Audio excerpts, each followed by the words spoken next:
여러분 안녕하세요. 정입니다. 하루가 다르게 바뀌는 세계 정세 때문에 유가는 물론 물가와 금리 인상이 계속되면서 캐나다의 주택시장 침체 현상이 지속되고 있는데요.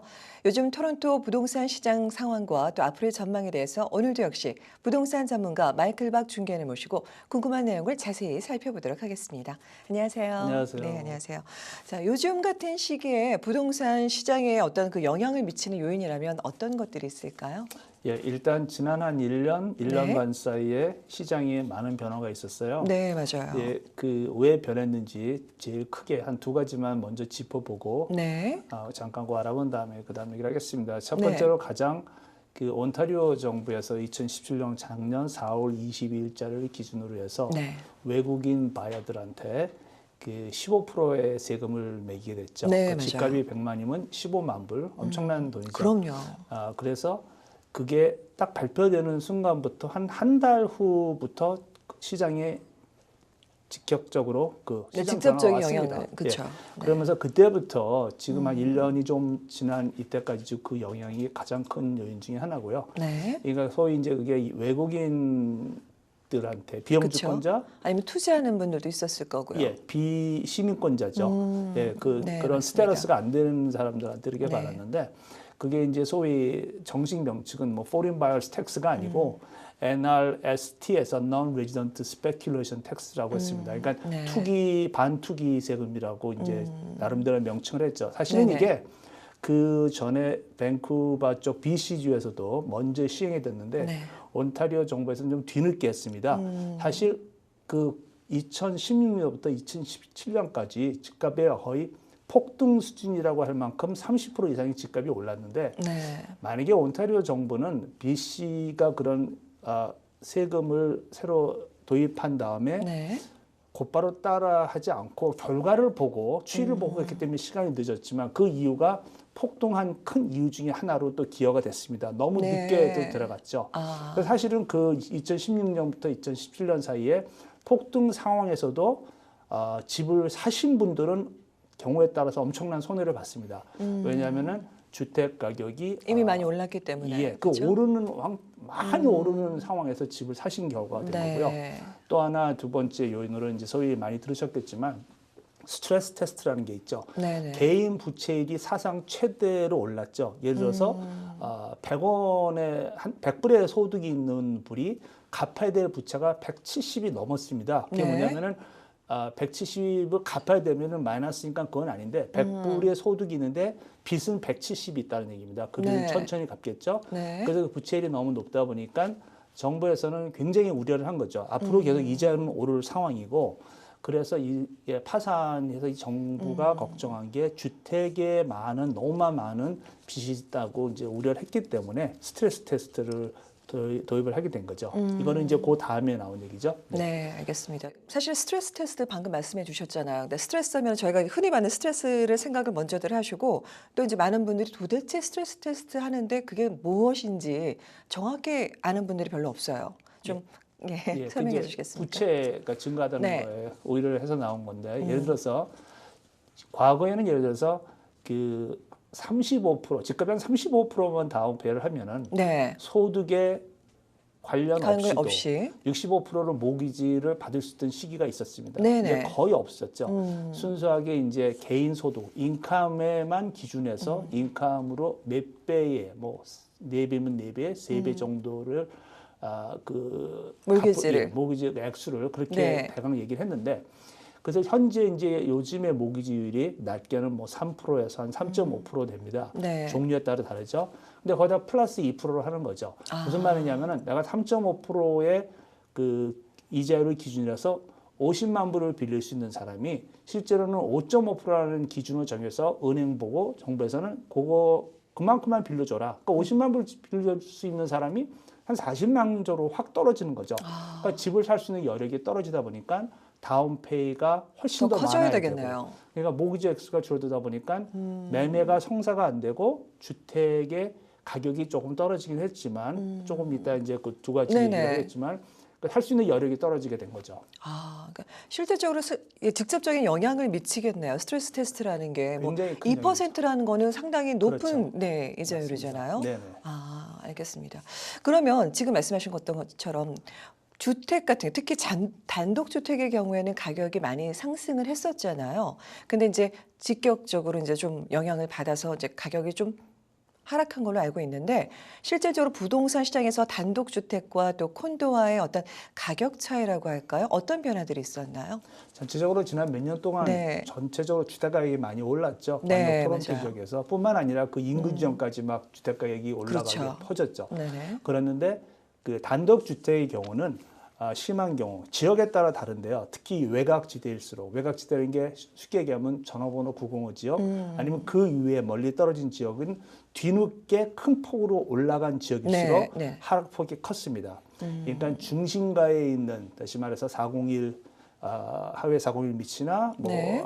베틀스부터 뭐 덤벨리 파크 사이에 있는 네. 주택의 가격은 올라간 폭도 상대적으로 많지 않았고 그렇지만 긴 기간 동안 천천히 올라간 거에 비해서 그의 외곽 지역은 짧은 시간 내에 많이 올라간 급등했죠. 주택 가격들은 네네. 가격이 더 많이 하락을 했습니다. 경우에 따라서 뭐 25%까지. 그렇게나 많이요? 그러니까 2017년 최고치를 기록했던 와. 그 4월 달 그 외국인 네네. 그 발표하기 세금이 전에, 나오기 시행되기 전에. 전까지를 정점으로 기준해서 그렇습니다. 근데 이제 콘도는 반면에 그동안에 이제 주택 올라간 걸 따라가지 못했다가 네. 뒤늦게 따라가면서 1년 동안에 콘도의 가격은 15%에서 20% 이상까지 올라갔는데 이것도 역시 지역과 콘도의 종류, 다시 말해서 사이즈에 따라서 많이 차이가 나게 됐습니다. 그러면 결국 왜 이렇게 실제적으로 이렇게 가격 차이가 있는 건가요? 그러면 차이라는 게? 그렇습니다. 평균 주택 가격이 올라간 폭에 비해서 콘도의 평균 가격은 올라가지 못했다가 네. 말씀드린 대로 1년 동안에 많이 따라왔습니다. 네. 그래서 이유는 주택의 웬만하면 지금 가격이 뭐 100만, 120만 이렇게 그쵸. 올라갔었잖아요.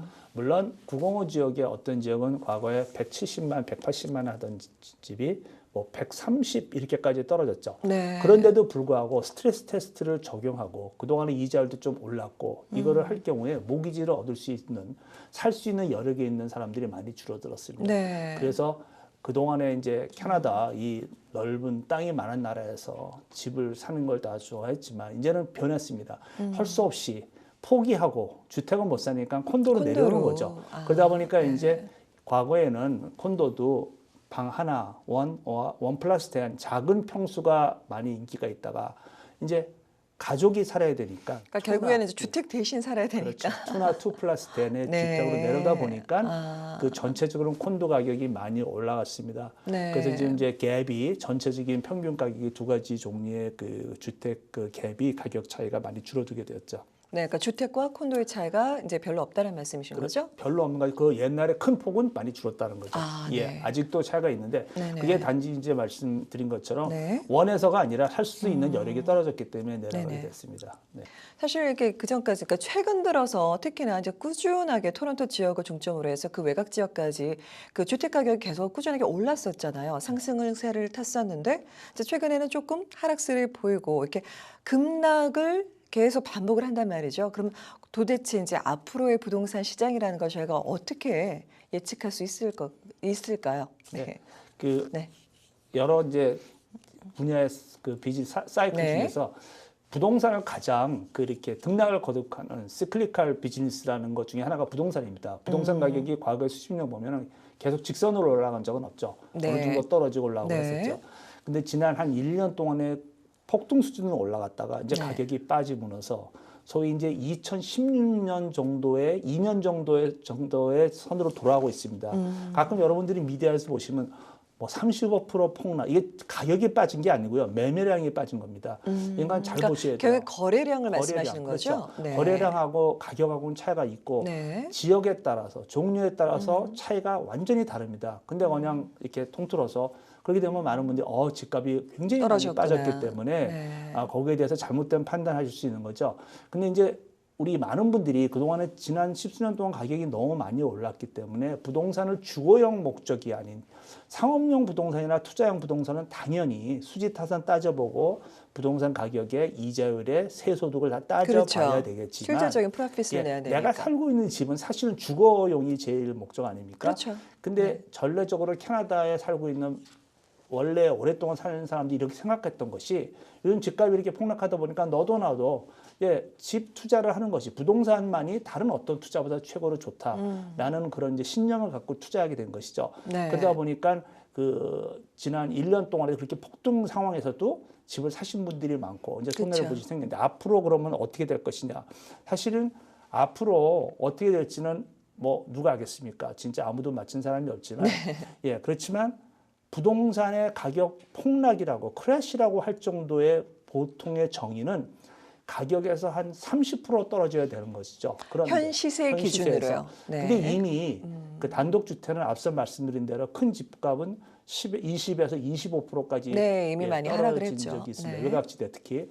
그러면 폭락이냐? 폭락이라고 볼 수 없는 것이 네. 왜냐하면 그동안에 그 전에 1년 동안 너무 많이 올라갔기 때문에 아직은 폭락이라고 볼 수 없고 네. 앞으로도 만약에 최소한 10에서 15%가 더 가격이 떨어질 경우에는 폭락이 될 수 있고 과연 그렇게 되면 다른 경제에 미치는 영향이 크기 때문에 과연 이제 그 정책을 정하는 정부 입장에서 그만 좌시만 하고 있지는 않을 거라고 생각합니다. 예를 들어서 네. 스트레스의 2%를 추가로 하는 거를 뭐 1% 줄인다든지 네, 네. 여러 가지 약간의 완화 정책을 기대할 수도 있겠습니다. 네. 단지 이제 앞으로 집값이 어떻게 될 거를 좀 알아보기 위해서는 현재 제일 사람들이 집값이 지금 버블이냐 아니냐를 따질 네, 때는 그렇죠. 대부분의 이제 소득을 보죠. 개인 소득에 비해서 집값은 아직도 상당히 비쌉니다.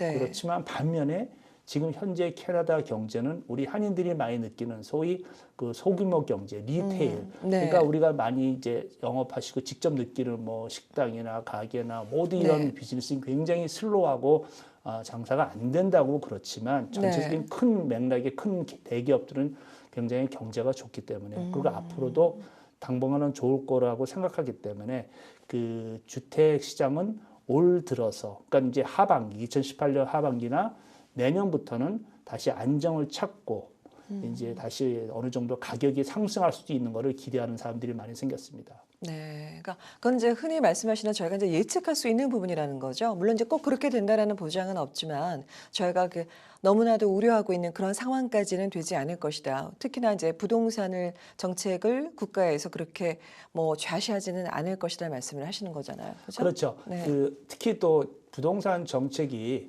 이 사실은 보면은 이렇게 많이 폭등하고 가격이 많이 하락한 거는 상당히 캐나다 전체로 보면은 국한된 지역이죠. 네. 소위 이제 우리가 많이 살고 있는 광역 토론토, 네, GTA 지역. 그레이터 토론토 네. 에리아하고 밴쿠버 쪽에 그 역시 광역 네. 밴쿠버 지역에 많이 해놨고 지난 2, 3년 동안에 그 주변에 있는 작은 도시들도 많이 따라왔었죠. 영향을 네. 그래서 15%의 그 세금을 매기는 것도 꼭 여기 토론토 지역뿐 아니라 꽤 상당히 넓은 범위에까지 적용을 하게 된 것인데 과연 이제 앞으로 그 집값이 어떻게 될 거냐는 그렇습니다. 아무도 집값을 뭐 알아맞힐 수 있는 사람이 없겠죠. 네. 지금까지 맞힌 사람은 뭐 운이 좋았던 거고 그런데 거의 이제 확실하게 좀 생각해야 될 것은 뭐냐면은 장기적으로 봐서는 부동산이 그러니까 급하게 단기 차익을 노리고 있는 분들한테는 지금 살까 말까를 잘 생각을 하셔야 되겠지만 내가 살고 있는 주거용으로 살 때는 크게 우려하실 건 아니라고 생각됩니다. 더더군다나 네.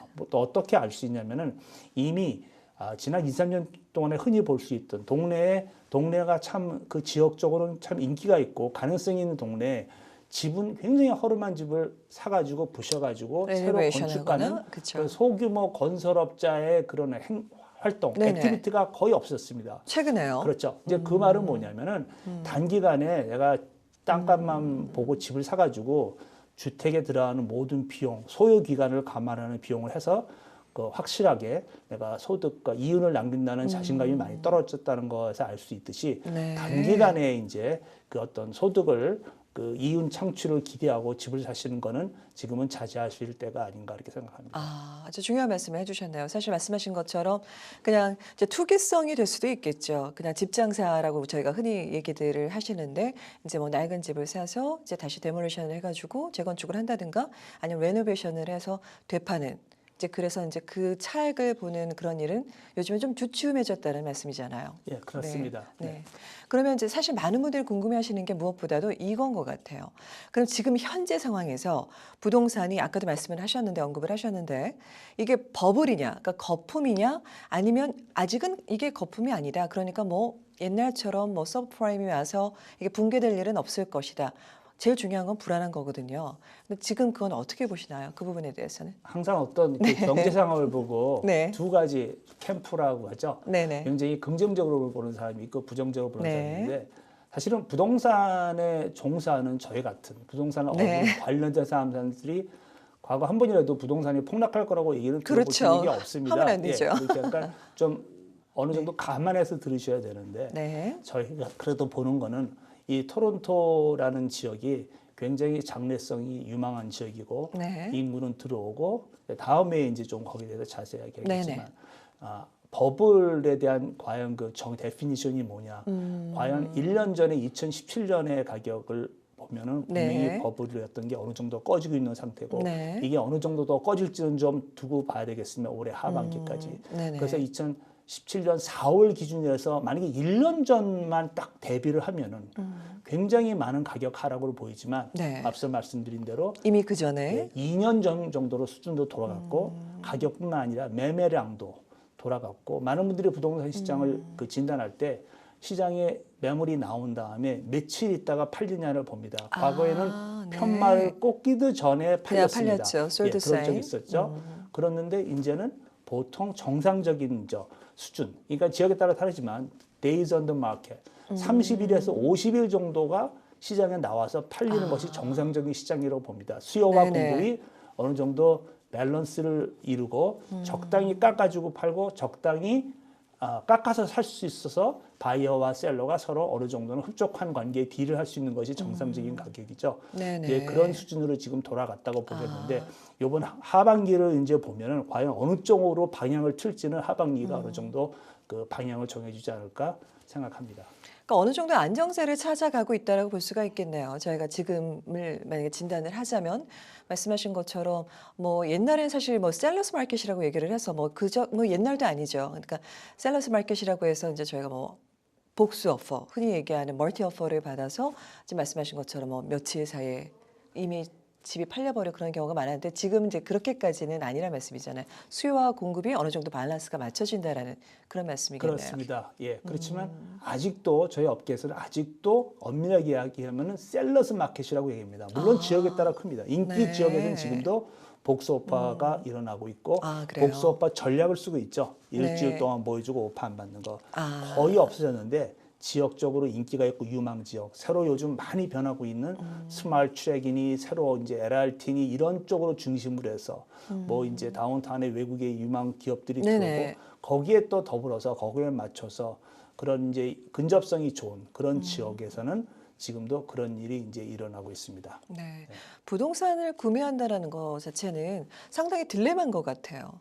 왜냐하면 이제 저희가 당장에 이제 매스컴을 봐도 뭐 말씀하신 것처럼 뭐 굴지의 기업들이 뭐 다운타운에 들어온다. 근데 정식으로 발표가 나서 실제적으로 이뤄진 거는 아니기 때문에 그걸 전망해서 제가 미리 그쪽에 사둘 것이 있느냐 아니면은 뭐 아직 확실하지 않으니까 괜히 투자했다가 나중에 낭패를 볼 수도 있다. 사실 이게 거의 동전의 앞뒷면처럼 그런 경우가 많거든요. 그러면 이제 올 하반기가 되겠어요. 2018년도 하반기에 그러니까 단기적으로 봤었을 때 부동산 시장은 어떻게 전망을 하고 계시나요? 저희가 어떻게 예. 예상할 수 있을까요? 말씀하신 대로 안정세로 돌아갔죠. 네. 이제 과연 이게 그 하락세로 완전히 돌아갈 거냐, 어느 정도 그 다시? 안정세를 유지하고 할 거냐인데 후자로 보고 있습니다. 단지 이게 부동산과 관련이 없는 다른 외부적인 여건의 어떤 그런 일이 없다는 가정하에 네. 갑자기 글로벌 경제가 불황이 왔다. 뭐 큰 전쟁이 일어났다. 이러면은 뭐 부동산이고 뭐고 다 큰 경제 틀 안에 일부기 때문에 네. 영향을 안 받을 수가 없지만 그렇죠. 그런 게 없다는 가정하에 현재 약간의 그 이자율이 올라가지만 이자율이 사실은 예상보다도 더 천천히 더 적은 횟수로 올라갈 거로 요즘은 좀 바뀌었습니다. 네. 그래서 이제는 집이 그냥 순수하게 투자용품이 내가 돈이 투자해서 투자성이 없으면 포기할 수 있는 그런 게 아니고 네. 들어가 살아야 되잖아요. 살아야 되는 예. 집. 그리고 세를 들어가 산다는 것이 많은 분이 아시다시피 굉장히 렌트비가 올랐습니다. 네, 맞아요. 언젠가는 집을 사야 되는데 네. 이거를 대기하고 있는 사람이 많다는 거죠. 사겠다고 대기 수요자가 있기 때문에 결국은 어느 정도 이제 시점에 가서는 다시 대기 수요자들이 시장에 들어올 것이고 그렇지만 최소한 부동산이 그렇잖아요. 한번 사고 팔 때 취득세, 렌트 트랜스퍼 맞아요. 텍스, 부동산 복비 등등 해가지고 최소한 제가 보기엔 몇만 6%에서 8%, 6%에서 8%는 버린다고 생각하셔야 되죠. 네. 그동안에 이제 이사 가면서 하는 고생 말고도 그렇죠. 그쵸. 그러니까 그거를 생각하실 때 단기적인 투자, 예를 들어서 3년, 4년은 단기적입니다.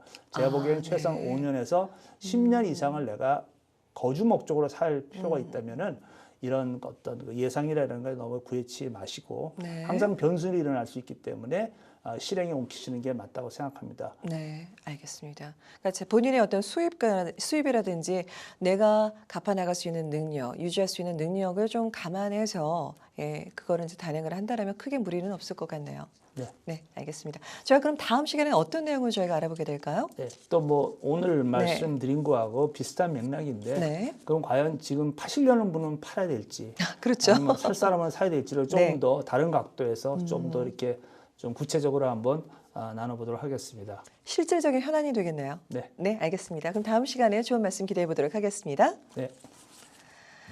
살면서 정말 필요 없는 게 바로 미래에 대한 미리 걱정하는 것일 텐데요. 걱정하면 실제로 걱정할 일이 일어나고 걱정이 습관처럼 되어버리면 인생도 늘 걱정하게 됩니다. 더 나은 미래를 위해서 미리 준비하고 대비하시기 바라며 저는 여기서 인사드리겠습니다. 시청해 주신 여러분 고맙습니다. 헤어 협찬 김은한 헤어살롱 제공입니다.